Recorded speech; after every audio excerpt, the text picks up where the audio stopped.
Régis Maillot, vous semblez contrarié. Ah oui. Oui, évidemment, je suis contrarié. J'ai les grosses bollocks, les amis. Vous savez quel jour nous sommes ? Le 8 juin, date qui sonne la fin de la parenthèse enchantée. Demain, 9 juin, c'est officiellement le retour de la bamboche. Oh arrête cette merde. Oh là là. Jusqu'à 23h, la bamboche. Bien fait. Merci à toi, Sainte Inquisition sanitaire, de préserver pour un temps encore les braves contribuables de centre-ville, des nuisances sonores et olfactives, des hordes avinées de touristes en pantacourt et autres produits pas finis que sont des adolescents. Écoutez ce silence, profitons ensemble du calme que nous offrent Dame Nature et Olivier Véran, car demain, fin du rêve. Adieu, calme et volupté, place à la débauche, au stupre, et je n'ose dire le mot tellement il me dégoûte, le retour de la convivialité. Ah C'est écrit dans le journal, demain, réouverture des restaurants. Des cafés et des bars. Des concerts géants.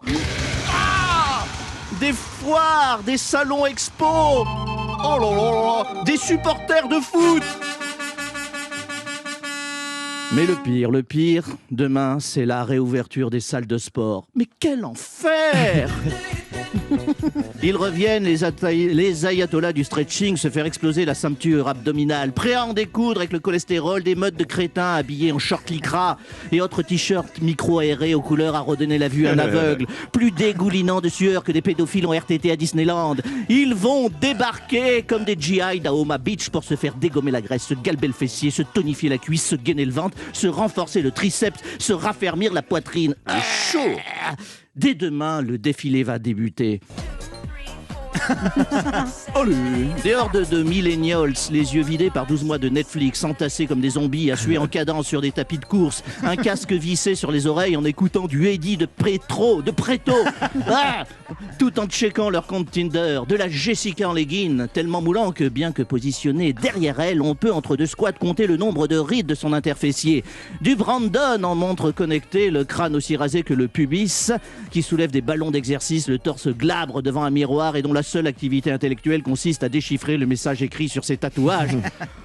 Tous avec leurs petites gourdes en plastique à téter comme des marmots sur le nibar maternel, leurs boissons isotoniques, sels minéraux. J'ai horreur des salles de sport. L'antichambre du fascisme, tous réunis, ensemble, pour communier, chacun dans son coin, le culte du corps et du bien-être dans 100 mètres carrés, fenêtres fermées et climatisation mal réglée, avec cette odeur dégueulasse à te flinguer un sinus, mélange de transpi macéré dans un shorty en polyamide, de sneakers neufs et de déodorant à la pierre d'Alain qui sent le petit pois froid. Oh non. J'en ai marre, oui. J'ai horreur des salles de sport. Ça fait 2 heures de stepper, mais ça prend l'ascenseur pour monter au premier étage. Ce monde me dégoûte, Anne Romanoff. Sur ce, je vais aller boire des bières en terrasse. T'as bien raison.